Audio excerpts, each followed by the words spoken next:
Welcome to Shared Practices. This is the season on leadership, culture, and change, but we're going to do something a little different this week. We had the idea of doing a book club. All of us are self-help junkies. We love listening to these kind of books and trying to implement them and become better. And some of these books have made a big impact on our lives.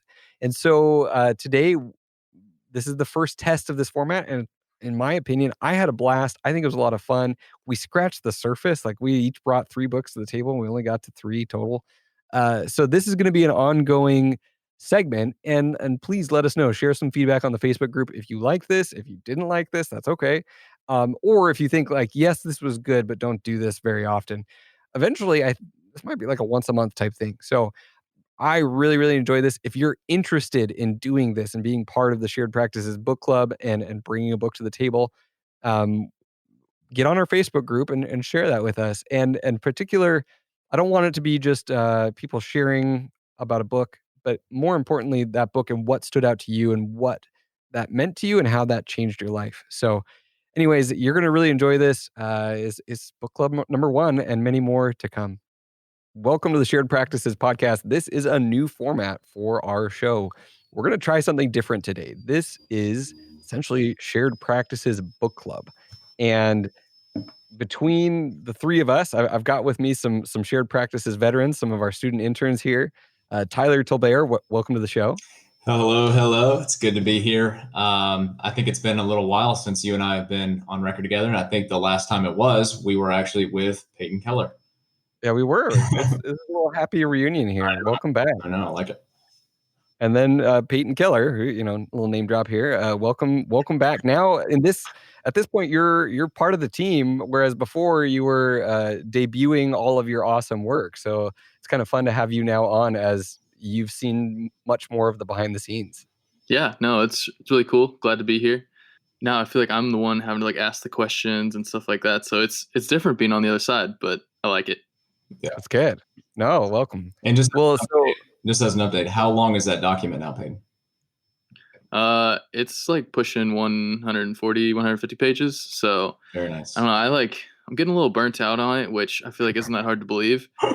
But yeah, I haven't been working on it a whole lot lately. I've been working on my mailing list, so trying to get that nailed down. Well, so of note, this is a random tangent here for you, but when I was producing Howard Farran's podcast in dental school, he wanted to get them all transcribed for SEO purposes.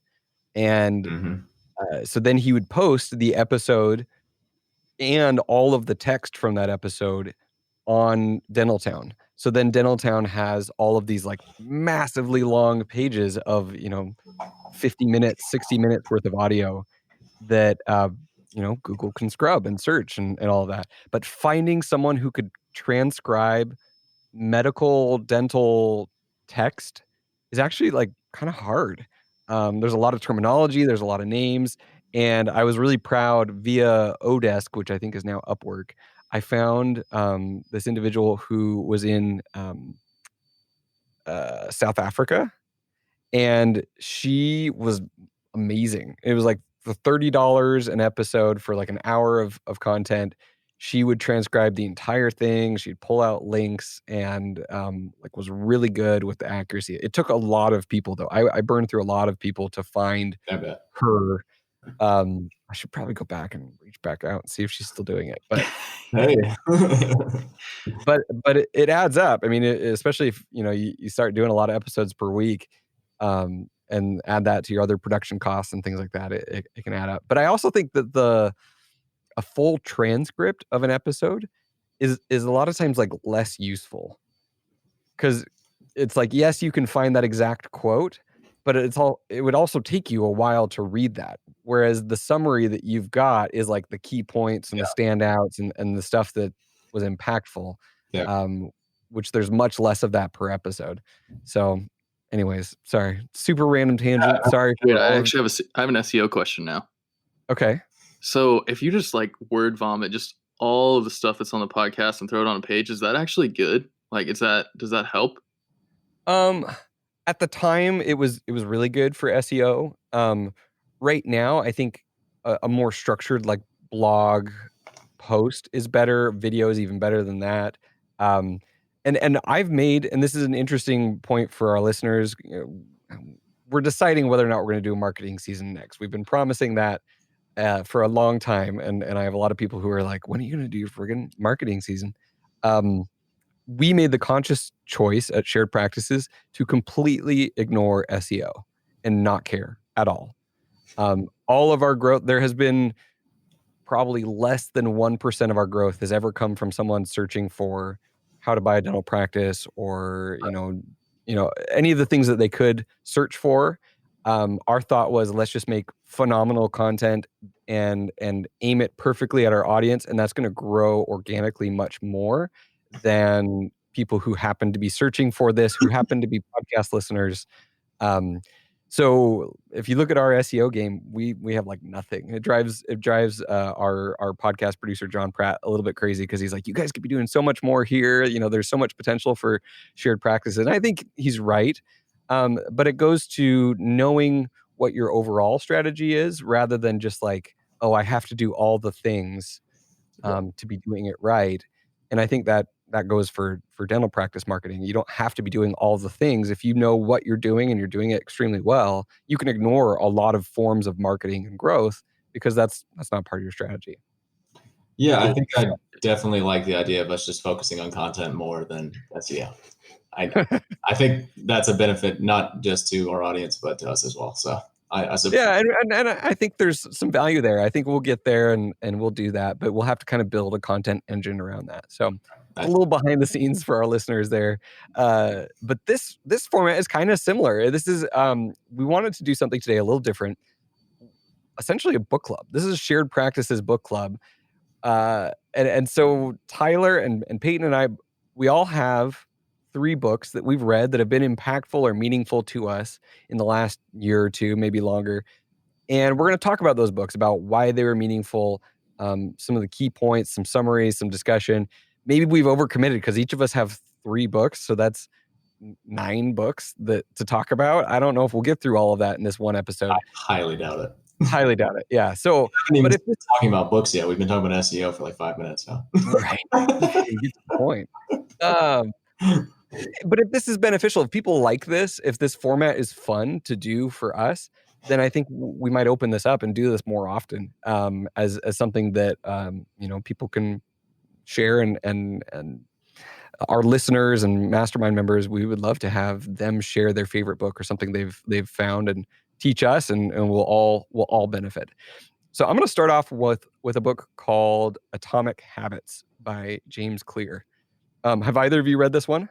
I think it's on my list. I have a few like habitual books, like about habits. I definitely have not read this one. So okay. Yeah, and same here. It's on my list. I haven't gotten to it yet. Yeah. Okay, cool. So there are other habit books like Charles Duhigg, The Power of Habit. Yeah. And James in this book actually admits that that's a great predecessor. There's a lot of good things in that book, and they don't overlap. So you don't have to feel like I'm reading 2 different books on the same topic. But James has been writing about habit formation and all of that. He's got a really, for a long time, like 10 years now on his website, he's got a really interesting story of how he was in line to play baseball at a college level. And I think he wanted to go pro, and took a baseball or a bat to the face. I can't remember. I'm butchering the story, but essentially had to like almost died. They put him back together, had to like relearn everything, like how to walk, like how to like went through a ton of pretty excruciating physical therapy. And even the simplest things became difficult. And he had to kind of build on that and get back to where he was before, and to be able to continue to play and even get a degree, all of these things. So he's got a very compelling story. For me, one of the biggest things about this book is the idea that habits are best built really, really small, and therefore the atomic habits part of this book. So there's this little summary here. It says, an atomic habit is a regular practice or routine that is not only small and easy to do, but is also the source of incredible power, a component of the system of compound growth. So one of his big things is that people tend to overcommit on habits and goals. They say, hey, I'm going to run an hour each day, or I'm going to go to the gym and do 30 minutes of weights or 2 hours of weight, whatever. And instead, there's a lot of power to actually scaling back your habit and your commitment on that to something that like is almost so easy you can't fail at it. And he gives the example of a dude who decides he wants to start working out, and instead of committing to doing a whole lot, his commitment is to get his clothes on, go to the gym, and show up. And for the first week or two, he literally shows up, kind of does like one or two things, and then leaves, and really dials in for himself like this commitment, this habit. Is a part of my like I can do this 100%, and I'm not going to make it so hard for myself that this is hard to sustain. And eventually he's like, okay, I've been here, I've been showing up, I'm at the gym, I might as well lift some more weights. And over time it develops a really robust weightlifting, exercise routine.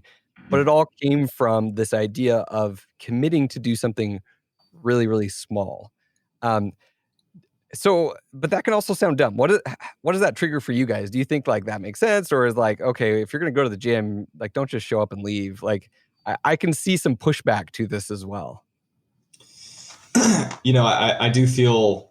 I mean, I can see the caveats that people would have about that, but I do feel like one of the hardest things to do with any sort of training exercise, if it's going to the gym, if it's doing crown preps for fixed class like I used to, really it wasn't actually doing the thing, it was actually starting it. It was getting there.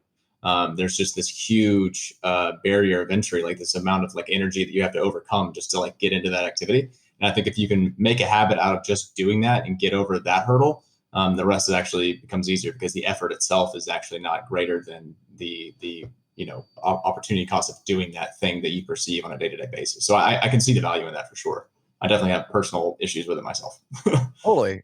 Showing up is half the battle, and absolutely, and that's the biggest failure, is when we don't show up at all. And so many people don't because it feels too big or it feels too hard. Peyton, is there anything that you thought of or that stood out to you there? Yeah, so I definitely can see like where the book's coming from, and I agree a lot with what it's saying. Just setting like a super crazy goal, like working out 2 hours a day, or when you haven't worked out at all. I mean, I feel like you're setting yourself up for failure at that point. Like that's hard for someone to do that's been working out for years, let alone someone that's never worked out at all. So I definitely see the value in starting small, but I guess it's just knowing when you're not, like you're no longer pushing yourself. So like with you, like you said, like let's say you're going to the gym for 2 weeks and you're starting to be like, okay, like it's fine. Like know when to continue to push the boundary of what you can do.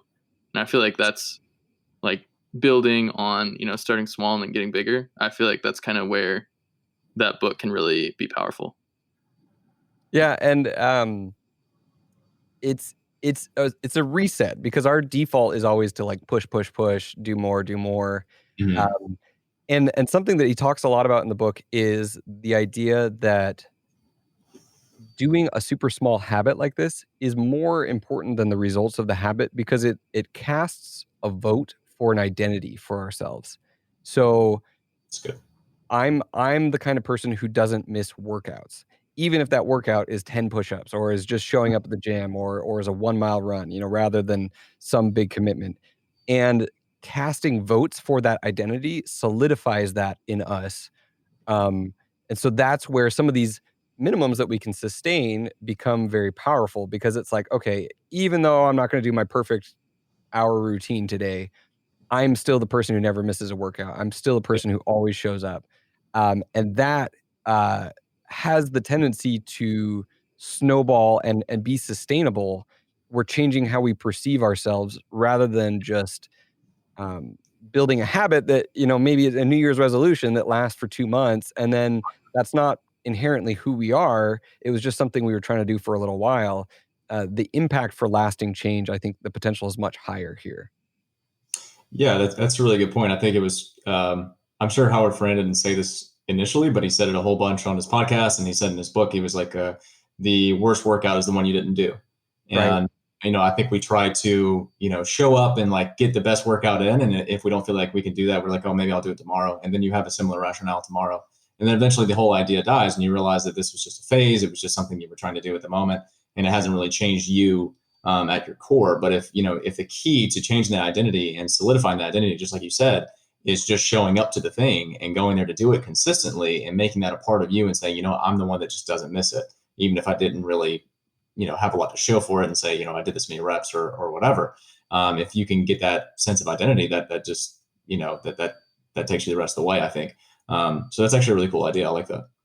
The other part I liked about that is he talks about like a compound results and how a lot of the times some overnight success, a lot of times it's just like heating up an ice cube. So you've got an ice cube that's sitting there, and each time you raise the temperature in the room by 1 degree, there really isn't that much change till all of a sudden you break through this point where it all starts melting and it all starts coming in. But you didn't see all of the incremental change up to that point.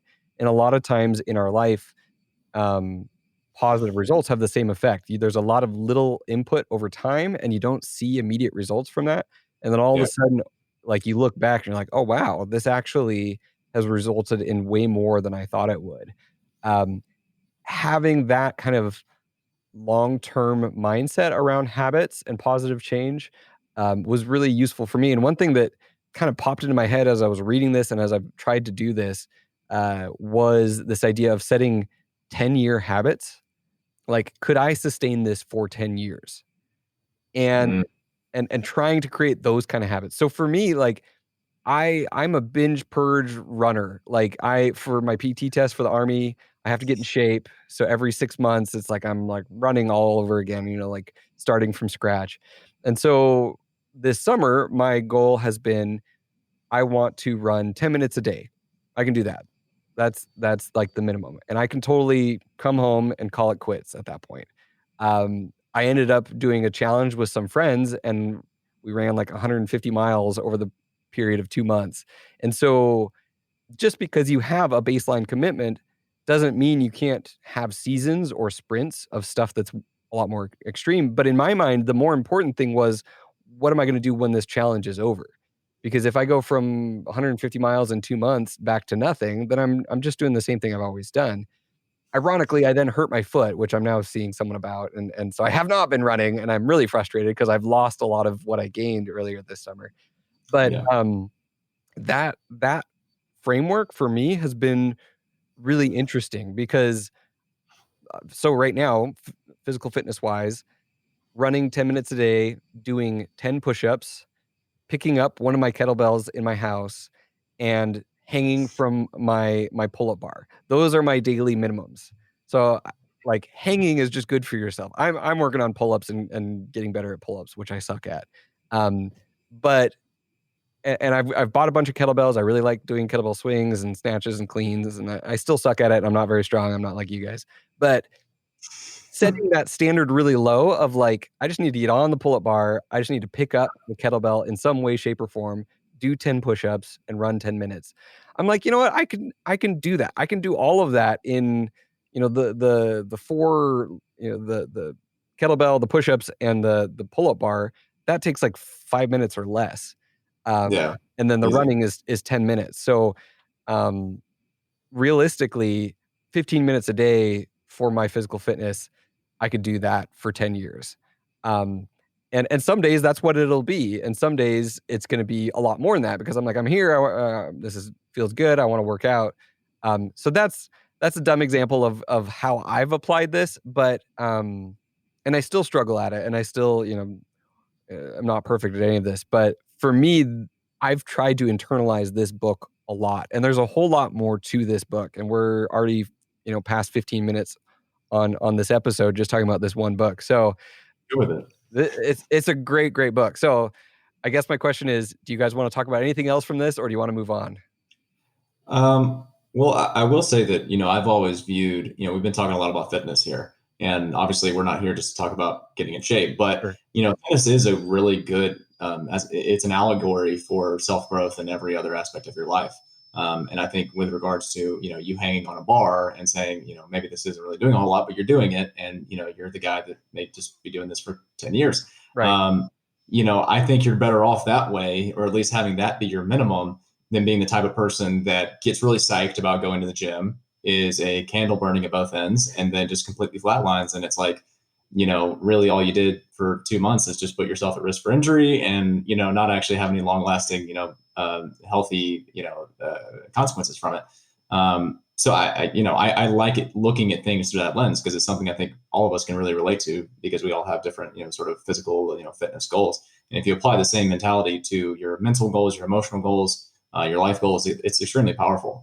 So I think that, if people take anything from this conversation, it's that, how we treat our bodies can be, a microcosm of how we treat the rest of our lives and all the other things we're trying to do. So I really appreciate that you brought this one forward. I think it's great. I might move it up my reading list now. It's worth it. I agree with the sentiment of, yeah, we got in the weeds on physical fitness as an example of a habit that some people try and build and some people struggle with, myself included. So, but I agree it's a good litmus test for your ability to build habits in other areas of your life.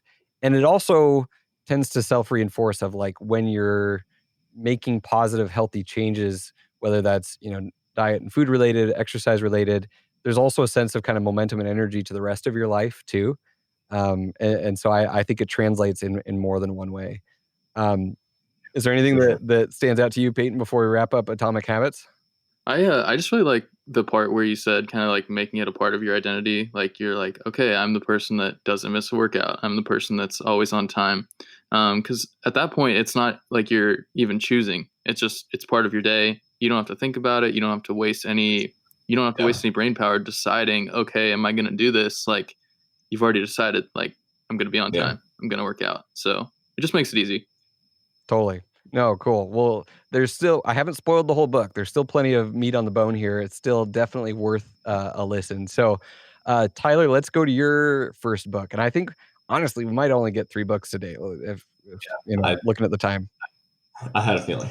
I think if we gone through your first 3 books first, then, we just have to make this like a 3-part series for us to all be able to share. It's true. Yeah, we might have to. So. Yeah, you're a tough act to follow. But I did not do quite as much homework on the background of the book that I have here. I guess I will say I kind of knew who James Clear was before the book came out. And I've also, this is a commentary on how sad I am. Sometimes I'll listen to a book and I really get into it and I go and find like every podcast episode that author's done on that, or at least on the channels that I like and respect. So not only have I listened to this audiobook more than once, I've also heard James Clear's story from multiple sources. And like over time, you're like, okay, he's doing his same pitch. He's doing his rounds. But there have been a few podcasts where you pick up these gems where you're like, oh, this is different. There's one on the Fizzle Show where he talks about his journey to write this, which is now a New York Times bestseller and a huge breakthrough of like how to write a New York Times bestselling book, and how that process looks like an overnight success. But it was 10 years of him writing this, and then 10 years of writing on this topic and becoming an authority on this topic, and then 3 years of how do I structure and sequence this book, and how do I craft this book into the absolute best version of it possible? Yeah. And so if anyone's interested in writing a book or interested in being a New York Times bestselling author, it's probably a 10-year process, like in all honesty. And if not more, and you might do all that and it flops. But James Clear on the Fizzle podcast, which is some deep roots of the Shared Practices podcast come from the Fizzle podcast. So unrelated, it's all about starting online businesses and stuff like that. So anyways, enough on that book. Tyler, what's your number 1? Yeah, so I didn't really put them in any particular order, but this was one that was a little bit more salient in my memory of the recent self-help books that I've been reading. So this is one that I stumbled on. I'm trying to think of where I was. I think I was at the Bulletproof Dental Conference, and someone mentioned power posturing. So it's or power posing. I think that's what they call it. Yeah, power posing. So it's like they're giving a talk, and they sort of like they're talking about. Shoot, I am forgetting what the term of it was. I'm just totally having a brain fart here. But it's basically the way that you're posturing yourself has some sort of neurochemical feedback to where it actually makes you feel more powerful and helps you to sort of show up in such a way. So I sort of looked into this, and there's this TED Talk by a woman named Amy Cuddy. And so she has this really popular TED Talk that is called, I actually just looked it up while we were talking, Your Body Language May Shape Who You Are. So I became really interested in this concept. It sounded kind of ridiculous, but it seemed like a lot of people were catching on to it. Said, well, why not? Maybe I'll experience a placebo effect if nothing else. So I went and looked into some of her works, and she had written this book called Presence. And the book is not all about power posing. That's just kind of how I found my way into it. Right. But it does kind of lend itself to this idea that the book is about. So I'm stealing this from the back fold. It says, being present is a state where we modify how we see ourselves rather than thinking of the impressions we make on others. Cuddy explains that we don't need to go on a spiritual journey to leverage the power of being present.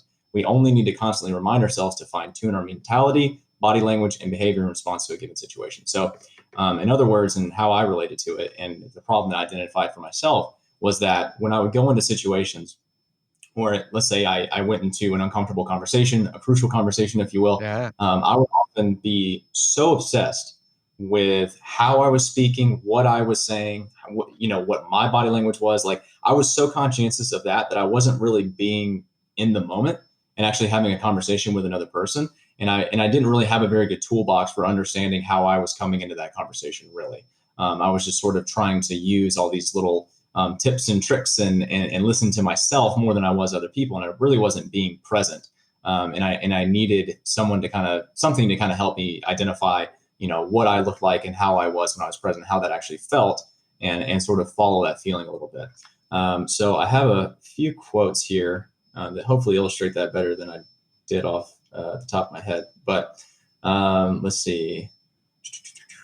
It covers so many things. Well, I'm excited. So I'm going to cut you off here for a second. I'm excited because I remember listening to this TED Talk and like doing this for a while, like doing some power posing on my own, and then also looking into the research behind it and like how legit is it. So and it's not super legit. No, I know that. No, I know it's bunk. Like, I know that. That's fine. Like, I'm not going to sit here and try and sell you on that idea. That's fine. I was just saying how I waded into it. No, and I'm the same way. I think there's some value to it, and it's one of those things that's like, this is real, but it's not like as real as maybe it was sold in the TED Talk or in other, but there's degrees of it. So anyways, let's get into that in a minute. I want to hear some of the quotes you got. Wait, so you're telling Right, me and like, if you don't do this, you're not going to become the CEO of a company? Is that basically what we're saying here? yeah, apparently putting your hands on your hips and like, puffing your chest out is not going to quite get you there. Who would But I have think it thought? can help. Well, there was like even some like stuff on like testosterone levels and like, trying to, measure like people's confidence.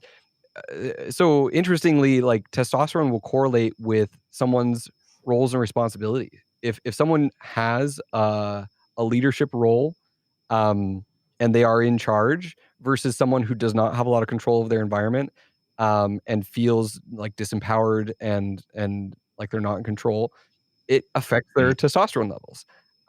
Yeah. Is that a chicken and the egg kind of thing though? Right. Which comes first? Yeah. I don't know how they designed those studies of like confirming that the role, caused the testosterone shift rather than the lack of testosterone, didn't give them the role. That's a great point. That's a whole new can of worms. Yeah. I want to clarify that I did not come away with the book with this whole like new theory on like how hormones, affect social structure and stuff like that, because I did not wade into that kind of way. No, so I didn't read the book, but like I read up a bunch on like this power posing thing of like, is this real and how does this affect things? And I think there was a whole there's an article on Art of Manliness, I think. Art of Manliness on like naturally increasing your testosterone levels. Not that I've been, deeply researching this. Definitely did at one point. I don't even know why. This was like pre-residency. And like I may have as well. I think my uncle gave me this book one time because he didn't think I was man enough. I may have been given this for like a Christmas present one time. This sounds familiar. No. Like the one about like the art of manliness and like naturally increasing testosterone. That's a blog, theartofmanliness.com. So there's one called Testosterone Week, how I doubled my testosterone levels naturally, and you can too. And okay. I don't know why that correlates in my mind. It was at the same time that I had read this article that I had watched the TED Talk from Amy Cuddy, and like I think it was kind of the research from Amy Cuddy that led to the testosterone question, which led to like this article. It was like some weird chain that's all connected in my brain. Yeah. So if anyone's interested, I actually think it's a good article. It, Art of Manliness: I think How to Naturally I think Increase Your Testosterone. I want to say the book I was reading. It might have actually been maybe it was Tim Ferriss or just somebody that's like one of those like biohackers or something like that. I don't know. I'll do some research on that. I'm obviously pretty clouded with my references No, today, no, no. This is but great. So I want to hear what actually occurs in presence rather than the power posing. So let's hear okay. what he actually Yeah. gets into. Gosh, what a tangent.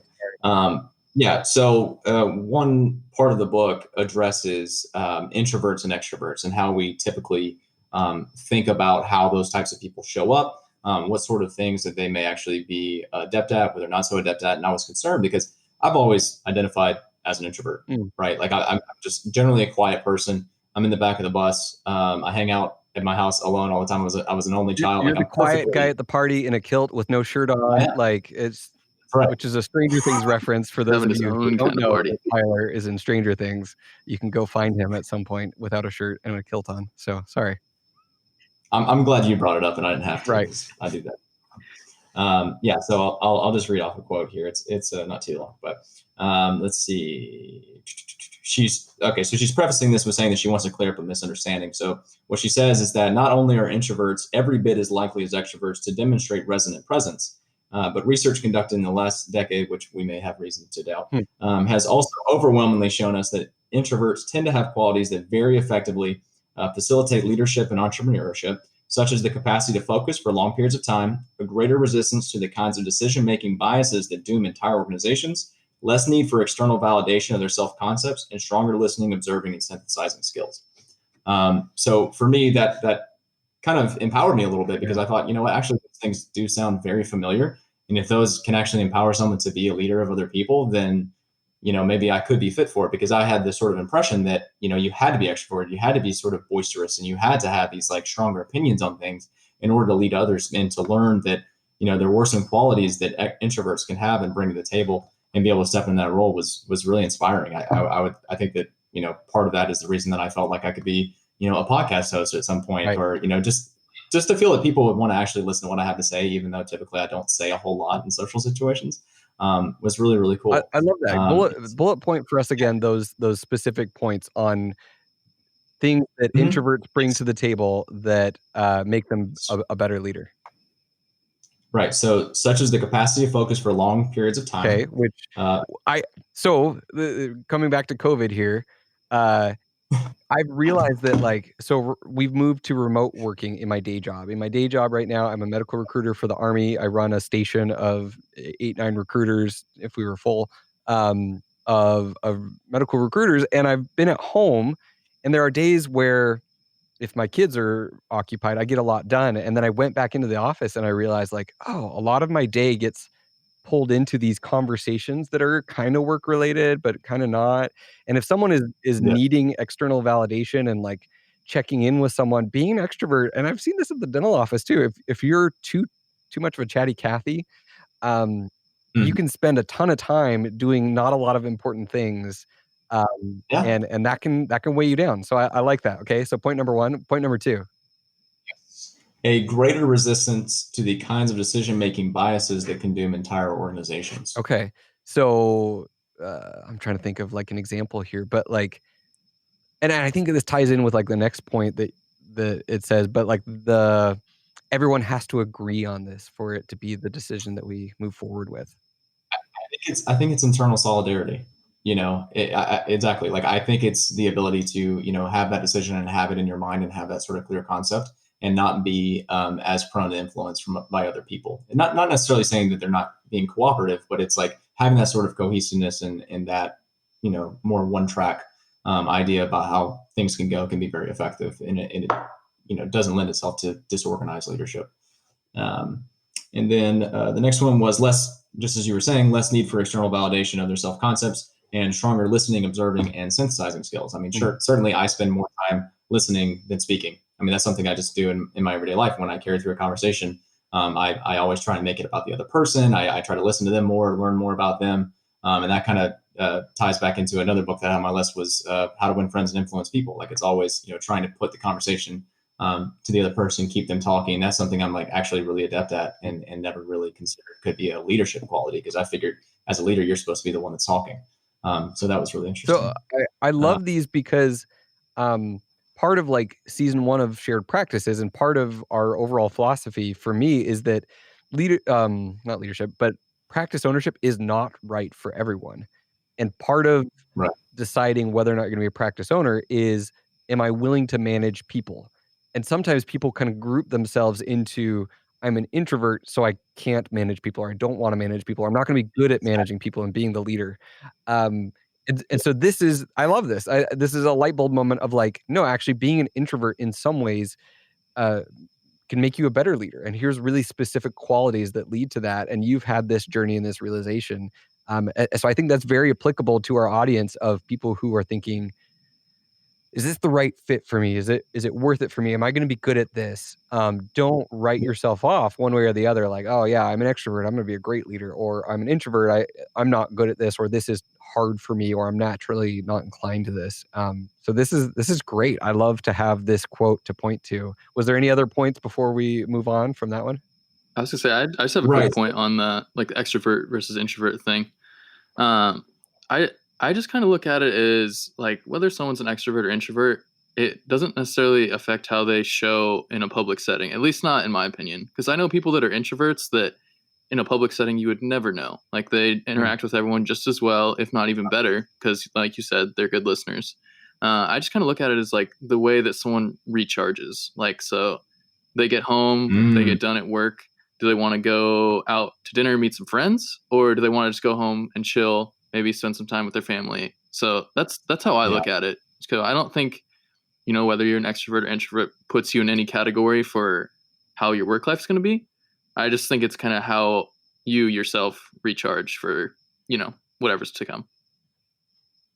Yeah, I mean, that's solid. I've never heard of it put that way, but that's actually kind of brilliant as to what recharges you. That's good. And I've seen that. I mean, in my marriage right now, so Christine tends to be more of an introvert, and if we're in a social setting, by the end of it, like she's done. She just needs her time. She needs her alone time, and I'm like amped up, and I could like go for another 4 hours. The same thing when I do a podcast recording, and it's a good podcast recording. Like I'm just like can't shut it off for an hour later. And get a lot of energy from that. And I think dentistry, like for me, that's one of my favorite parts is the social aspect of dentistry, of hanging out with people and talking with people, which also makes me slower because I just need to shut up and get the handpiece spinning and get to work. But I think I understand. Being aware of that, Peyton, is 100% true this is not how I recharge. And so I need to bake into my day and my schedule and how I, maybe lunchtime, instead of hanging out with the team, you go have some of your own time so that you can show up better the second half of the day, or just being aware of your evenings and your weekends and things like that. So I think that's a great point. Yeah, no, that's brilliant, Peyton, for sure. Tyler, we've effectively taken like 10 minutes on one quote from this book. So what else do you have for us? Yeah, so there's another one. Let's see. There was another one for this. Yeah, okay. So there's this idea of faking it until you make it. You hear all the time in dental school, just sort of like assuming yourself to be confident, and then, sort of that becomes true over time. And on that sort of subject, and that kind of ties into imposter syndrome, which I'm really interested in. So it says, you can't sell a skill that you don't have. Occasionally people mistakenly think that, there's this idea that you need to fake competence. And presence isn't really about pretending to be competent. It's about believing in and revealing the abilities that you actually have. It's about shedding whatever is blocking you from expressing who you are. It's about tricking yourself into accepting that you are indeed capable. And sometimes you have to get out of the way of yourself so that you can be yourself. And that has come up for me in my life countless times. I mean, when I really, I'm not sure if this book actually like codified imposter syndrome for me, but when I grew to understand it, definitely gave me a vocabulary for assessing how it fit in my life. And there were just so many ways in which I did not think that I would be apt to do certain things. I didn't think that I could be a podcast host for a long time. I didn't really think that I'd be able to step into leadership roles for a long time.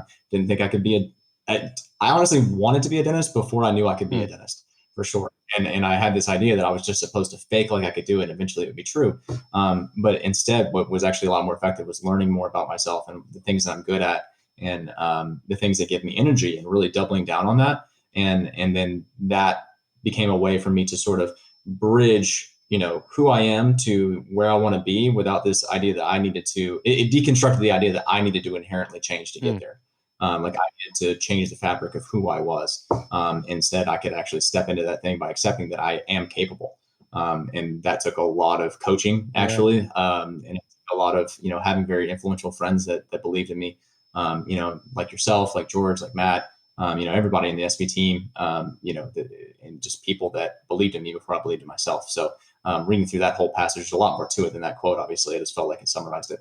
That definitely helped me along in my journey for sure. That's awesome. And that I think the moment of practice ownership is a great like mini Cosmo of that, of like, when am I ready to be a practice owner?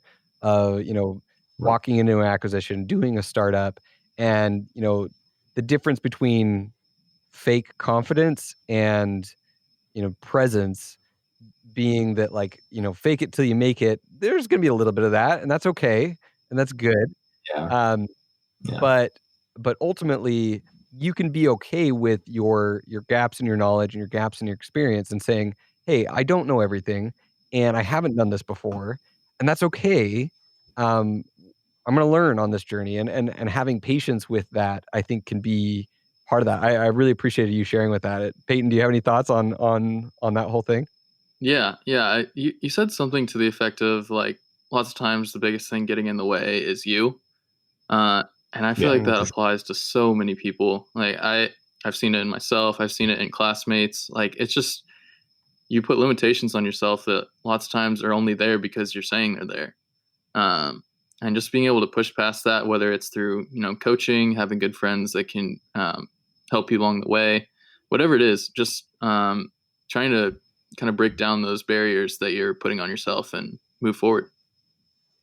Awesome. It's kind of like starting a podcast about practice ownership when you can't own a practice for 5 years. At least you thought so. Well, I'm glad you got out of your own way for that, Richard. No, I just think a lot of people are too. Like, I'm not the expert. I'm just learning, so it helped. So, man, I feel like we're cutting presents short. There's probably some other.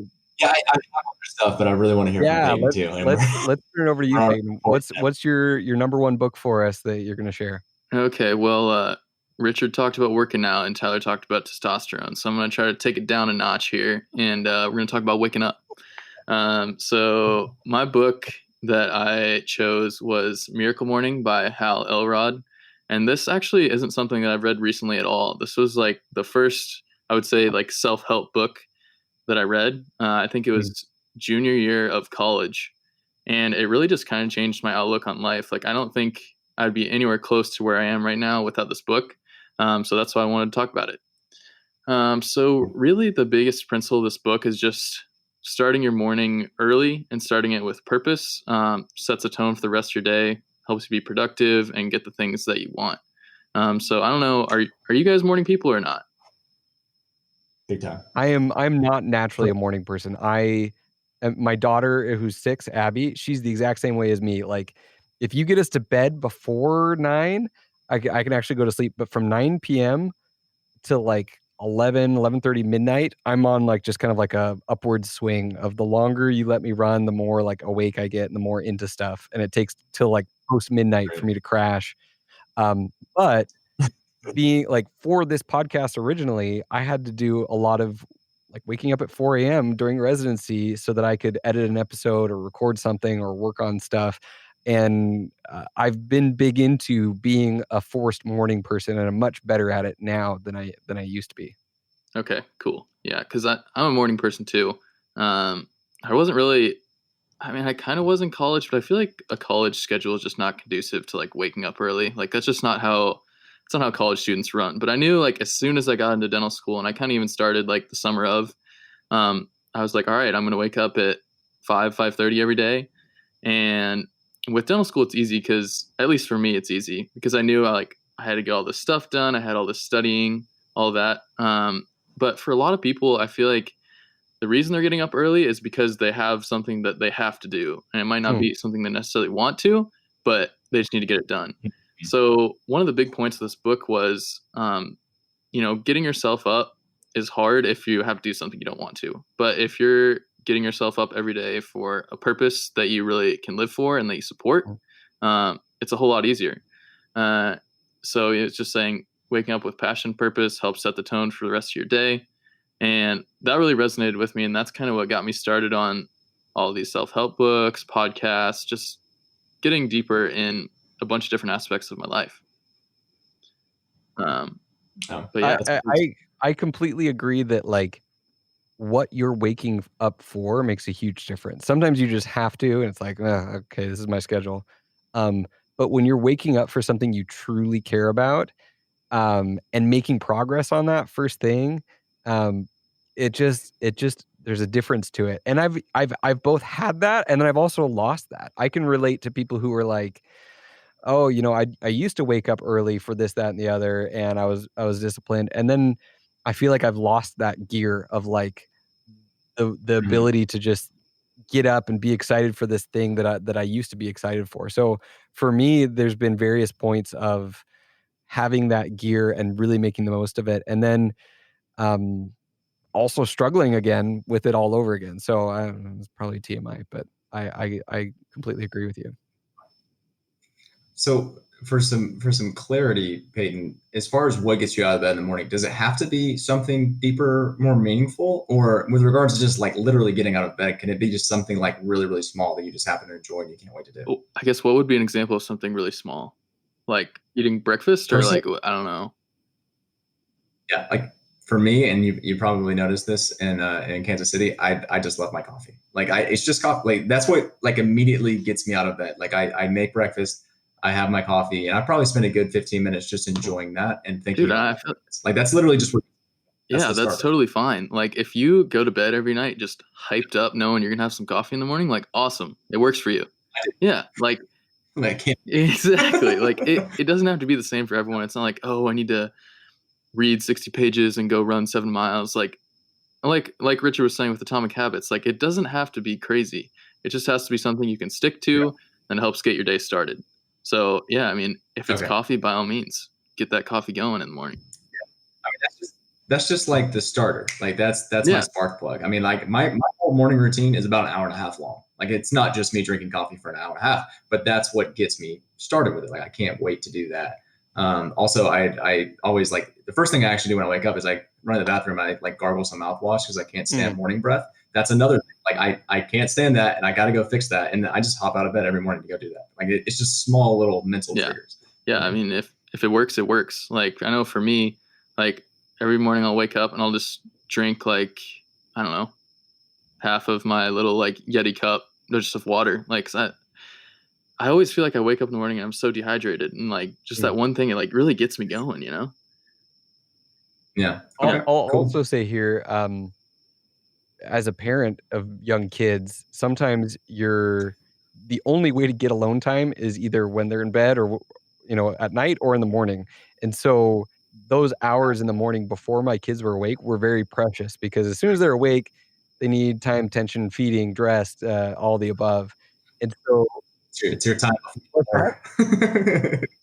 I said it's your time before the war. Like it's like, geez, yeah, totally. And so that right there is sometimes the only way you can carve out space for some of these things that are more important to you, or you time, or make progress on certain things. So I see a lot of value there. The hard part is I was doing like an Up Before the Enemy, which is a Jocko Willink thing. I even created like a little Facebook group for us, and all about like being hardcore and waking up at 5 a.m. Or earlier. Yeah. And I post your watch every morning. I was, and Mark Costas was in there too. Like it was Mark Costas and I and a few people who had heard that episode that we talked about it. But then I read another book called Why We Sleep, and I got an Oura, Oura sleep tracking ring that shows you your sleep cycles on an app. So I wear it instead of my wedding ring, and I go to bed with it, and in the morning it'll show me my deep sleep, my REM sleep, in between times that I was awake. And it's pretty amazing.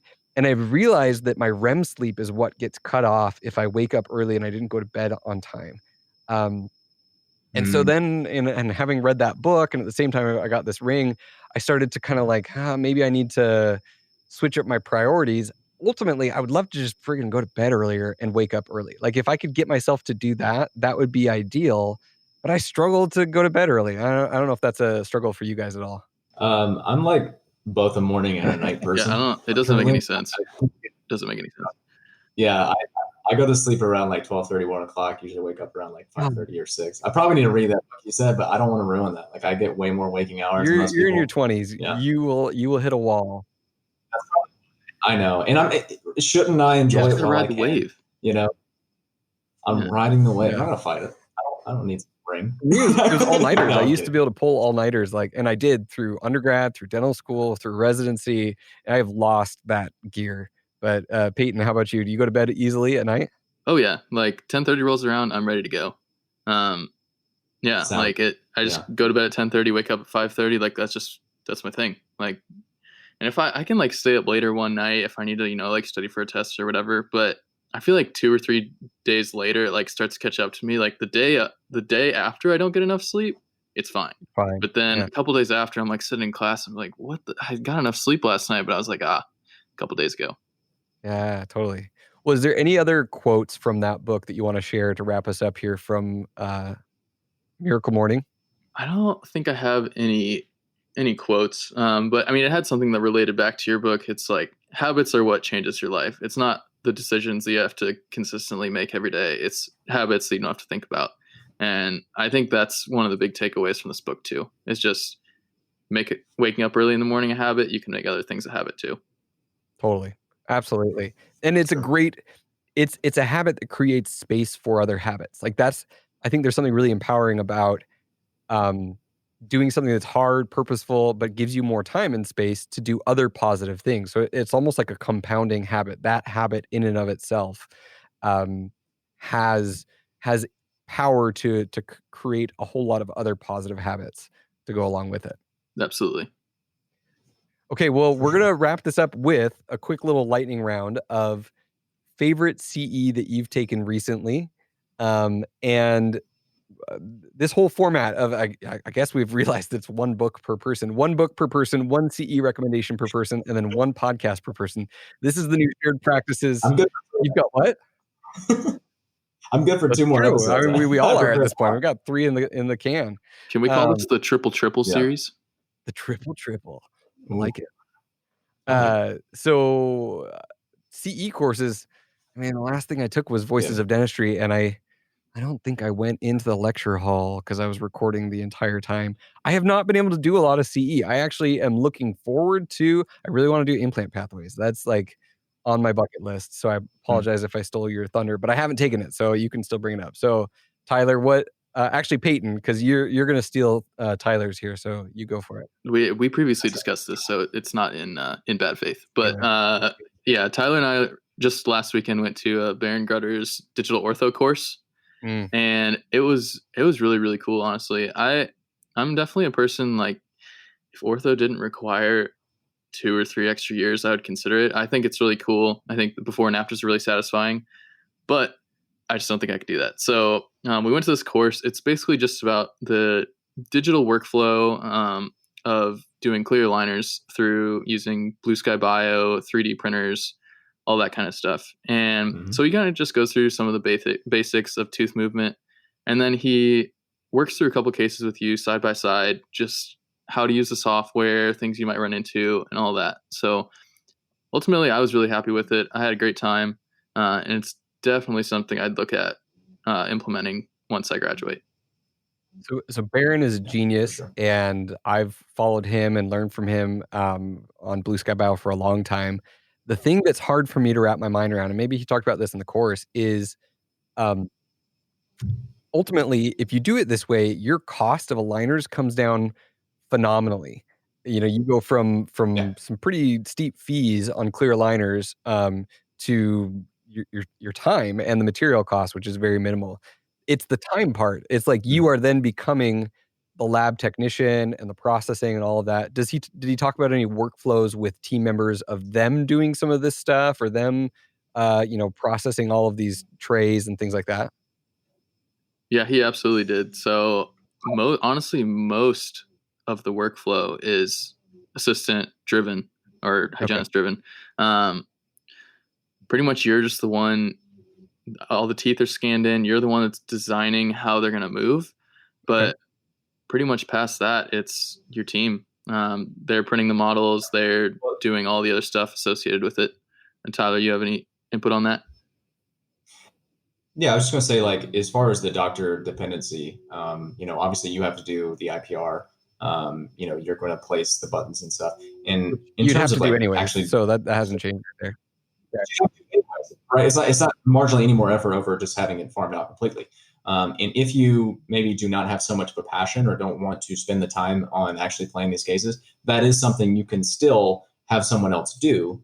Right, you can do that through Lab Pronto, and then just keep the fabrication in house. And he actually does like sort of a price breakdown of how you save money per case, and really just by doing it in house and having all that assistant driven, which he does talk about a good bit.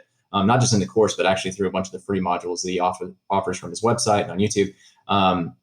That's where a lot of the money really gets saved anyway. So, I mean, if you decide that you want to be a part of all the planning and go through that, and that gives you energy, great. Like, you can absolutely do it. It obviously gives Baron energy. I certainly enjoyed it. But if you didn't want to do that, you could have just about the entire process just be assistant driven, save money from fabrication. You've got a 3D printer in office. Maybe you already use it for surgical guys. And so really the argument for how much money you can be saving per case is, to me, pretty simple and obvious. And you can either, he talked about you can do one of two things. I would argue you can do three things. Is you can either, pass the savings on to a patient, increase your case acceptance by lowering your fee, or you can increase your bottom line by making more money off of it, or you could split the difference between the two, that being the third, right?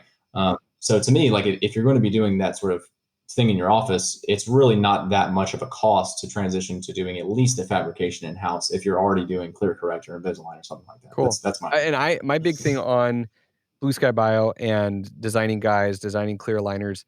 You learn so much in the process of learning how to do it, whether or not you actually do it on an ongoing basis. I think it's absolutely worth people doing some cases on their own, start to finish, everything in house, yes, and then farm out what you don't want to do and make the decision you don't want to. And you realize you do it and you don't like the results. Then you're like, okay, I can always go back to regular clear aligners, but I understand much better now how they design things and how they build things and how they work with it.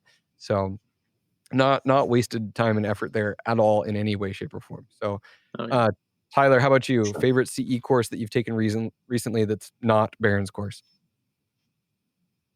Right. So before Baron's course, my last one was VOD. Obviously, that would not have been the case if it were not for a global pandemic going on. So in the spirit of at-home learning, what I've mostly been doing is going through, I got a RIPE membership, that's Restoring Implant Practice Excellence. It's Lincoln Harris's whole CE Australia or thing. It's he's got such a good Australian. I'm so jealous of his podcast voice. It's wonderful. It's wonderful. I want to get like a voice coach that can just like give me another accent, because mine sucks. Mine's like a repressed Southern accent. It's not fun. That is like it's like a $30 a month fee. There's constantly things being uploaded to the website. You go through the website, it's all browser based, and you just consume whatever you want. And I can't even tell you like what's on there. It's not just implants by any means. I mean, there's cosmetic smile design, digital smile design, exo, ortho, bone grafting, soft tissue grafting, you name it. And there's just this rolling content getting added to it. I'm not even sure how many hours of CE are on there, but it'll get you to an FAGD or MAGD, just spend the amount of time on there. And it's just this rolling mission. So it's kind of like a Netflix subscription for CE, which is just wonderful. And you save so much money on, airfare and food and all those other things, which, is a lot of fun, but, certainly if you're trying to learn from an at-home environment, it's really good. And to feed back into Baron's course, obviously if you're into digital dentistry and you haven't gone through all the modules online from Corey Glenn, from Baron Gruder, Danny DeMaine, all kinds of different people that work with them, they have so much free content online teaching you how to go through these things. The software itself is free. There's no reason, especially speaking as a dental student, to say, oh, my school doesn't teach digital dentistry, I can't learn this stuff. You absolutely can. You can learn a lot of stuff for free from home. So there's no excuses there. So I've been, And my biggest recommendation with that is if you're going to do that kind of at-home learning and your school doesn't allow you to scan a case and get a CBCT that you could play with, get your hands on one. Reach out to someone and ask for an actual case of a real scan and a real CBCT, and then run the case. Like, as you're watching these videos, the software is free, so just Mhm. upload it all in there and Do it. plan the whole case out. You're gonna get so much out of that from that process. So, Yeah. that's my recommendation there. Yeah, that's an amazing opportunity for just self-education and learning and figuring out all the sort of things, all the questions that would have come up, had you tried to been learning it on your own, like on the fly, out in practice or something.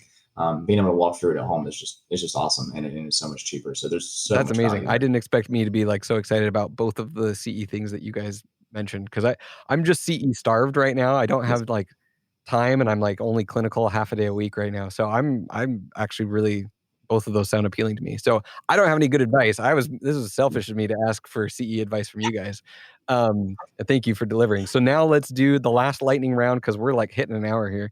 Um, Podcasts Oof. that you're listening to. It can be dental, it could be non-dental, but I wanna hear what you're listening to and what you're excited about right now. Tyler, you go first. Okay, Kyle.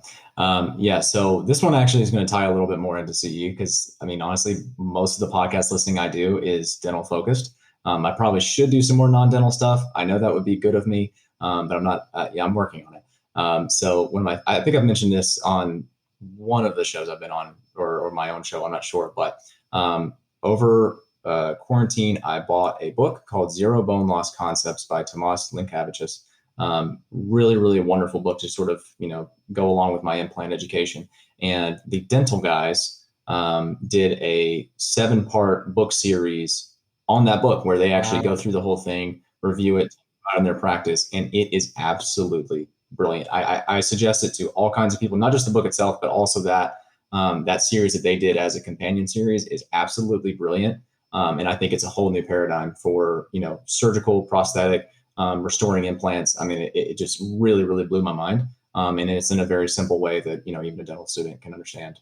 So I highly, highly recommend that. And the dental guys have their own, they have tons of content with clinical stuff, business stuff. They talk shop all the time. They're very technical guys, but they're a real wonder to listen to. So I highly, highly recommend the dental. That's awesome. Sure. Okay, Peyton, how about you? Cool. Yeah, that sounds like a super awesome opportunity. I'm gonna have to check that out. For me, so I'm kind of the same deal as Tyler. I tend to get lost in the dental podcast sauce. So I don't listen to a whole lot of other podcasts, but I will say for a while I was listening to it's a podcast. It's just called Passive Real Estate Investing. And I think it's by Marco Santarelli. And it just goes over basics of like investing in single family real estate. And the reason I kind of got out of it actually is because I realized like to have money to invest in that, I need to get a practice that was doing well first, which is why I've kind of taken a shift back to dental podcasts. But I learned a lot from that, going from absolutely zero knowledge to investing in real estate at all.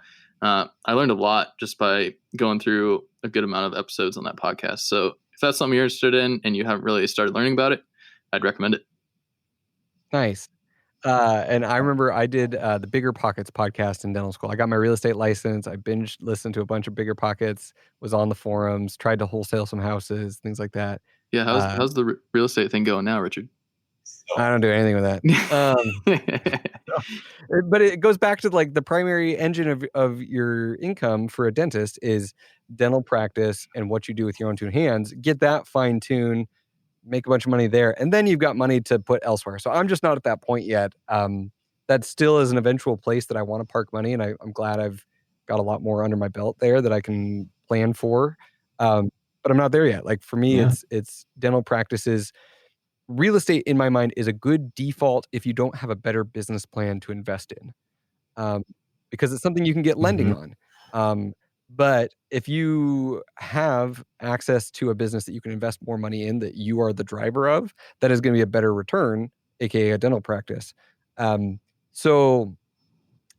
interestingly, so I have to like choose. I hate choosing. I came up with this. Why am I struggling? Um, so Financial stuff. I listened to the Choose FI, which is the Choose Financial Independence podcast recently. I heard it on another podcast, and it's kind of like Dave Ramsey 2.0. The verdict is still out in my mind as to whether or not this would be good for our audience.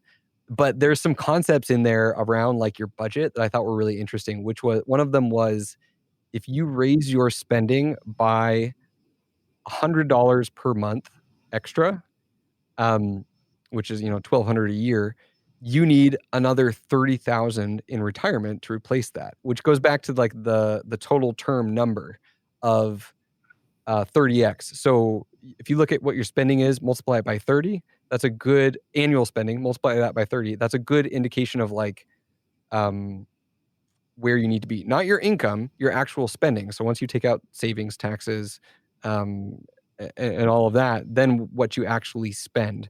So if you take 100,000, multiply that by 30, 3 million is what you, if you actually spent 100,000 a year, was what you required, you'd need 3 million to retire comfortably, and be, or not even to retire comfortably, for work to then be optional for you. But if you then break that concept down, for every $100 in your budget, you start thinking about these subscriptions or things you can sign up for. If that is not earning you more money, and I think there's a lot of things you can invest in yourself that will earn you more money, but if this is just true expenditure, then you need an extra 30,000 to be financially independent for every $100 more that you're spending on an ongoing basis. So that was just a little figure or fact that I heard from that podcast that like messed with me and made me like reevaluate some subscriptions and delete some stuff and get rid of stuff. But I still don't know if I would go with that podcast for our listeners, but it was interesting. Like moral. Yeah, I already have a hard time spending money. That's going to make it even worse. I said I already have a hard time spending money sometimes, and that's going to make it. That's an asset though. Like I'm naturally a spender. Like I'm good at spending money. So I need some of this to rein it in. Nice. Maybe you don't need that, but I don't know. What does that trigger for you, Peyton? I think moral of the story is that that Starbucks coffee is going to get you. But then again, these podcasts are also for people who don't have the ability to scale their income well. And so that's the danger of Dave Ramsey and other like extreme don't spend your money. I think if you're going to listen to a podcast like that, you also need to listen to the Dentist Money podcast, because their perspective on debt and on investing is going to balance out for the opportunities that are there for dentists.